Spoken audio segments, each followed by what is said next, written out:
Hi guys, నమస్తే and welcome to hit TV. Virat Kohli ఈ IPL season లో వీర విహారం చేస్తున్నాడు. పరుగుల వర్ధ పారిస్తున్నాడు. ఈ క్రమంలో ఎన్నో రికార్డ్స్ ను సాధించాడు. వీటితో పాటు మరో రికార్డు కూడా కోహ్లీ ఖాతాలో చేరనుంది. ఇక మరో 29 పరుగులు చేస్తే ఐపీఎల్ చరిత్రలో 8,000 పరుగుల క్లబ్ లో కోహ్లీ చేరనున్నాడు.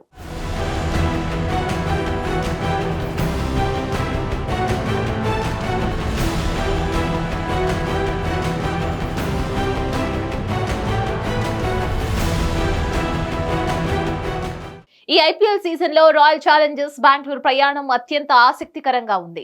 మొదటి 8 మ్యాచ్ల్లో ఒక్క మ్యాచ్ మాత్రమే గెలిచిన ఆర్సీబీ జట్టు ఆ తర్వాత అద్భుతంగా పుంజుకుంది. వరుసగా 6 మ్యాచ్లను గెలిచింది. ఏకంగా ప్లే ఆఫ్స్ కు దూసుకువెళ్లింది.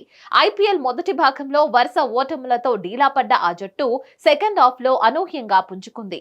వరుసగా 6 విజయాలు సాధించి సత్తా చాటింది. ఎలిమినేటర్ మ్యాచ్ లో రాజస్థాన్ రాయల్స్ తో ఆర్సీబీ తలపడనుంది. ఇందులో గెలిస్తే క్వాలిఫైయర్ 2 లో సన్ రైజర్స్ తో ఆడనుంది.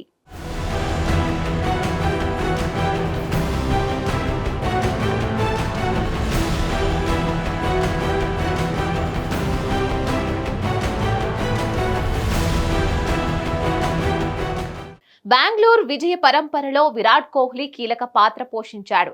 భీకరమైన ఫామ్ తో ప్రత్యర్థులను వణికిస్తున్నాడు. ఈ సీజన్ లో ఇప్పటి వరకు 14 మ్యాచ్లు ఆడిన విరాట్ 708 పరుగులు చేశాడు.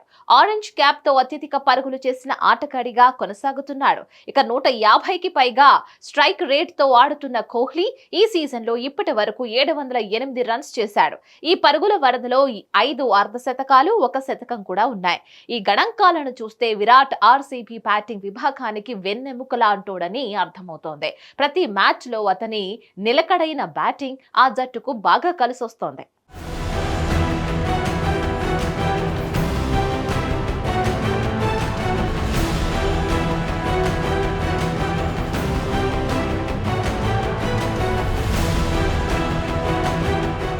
ఇక ఈసారి దూకుడుగా ఆడుతున్న కోహ్లీని ఓ అరుదైన ఘనత ఊరిస్తోంది.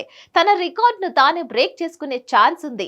ఐపీఎల్ లో ఓ సీజన్ లో అత్యధిక పరుగులు బాదిన ప్లేయర్ గా విరాట్ కొనసాగుతున్నాడు.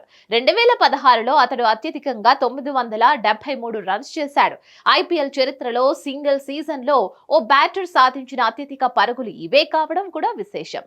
ప్రస్తుతం ఐపీఎల్ సీజన్ లో కోహ్లీ ఇప్పటి వరకు 708 పరుగులు చేశాడు. తన సొంత రికార్డ్ బ్రేక్ చేయాలంటే మరో 266 పరుగులు చేయాల్సి ఉంది. మరోవైపు ఐపీఎల్లో 8,000 పరుగులు పూర్తి చేయడానికి అతనికి ఇంకా 29 రన్స్ అవసరం. ఆర్ఆర్తో జరిగే ఎలిమినేటరీ మ్యాచ్లోనే కోహ్లీ ఈ ఫీట్ సాధించాలని అభిమానులు ఆశిస్తున్నారు.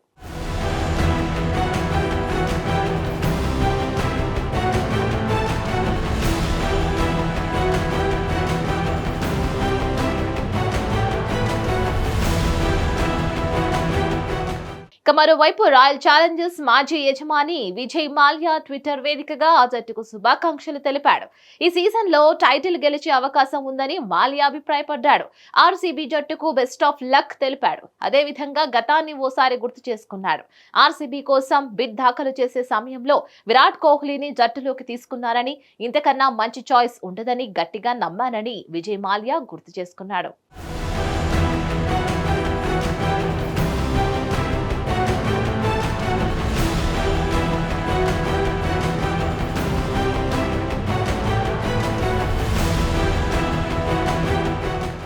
మరిన్ని అప్డేట్స్ కోసం stay tune to hit TV.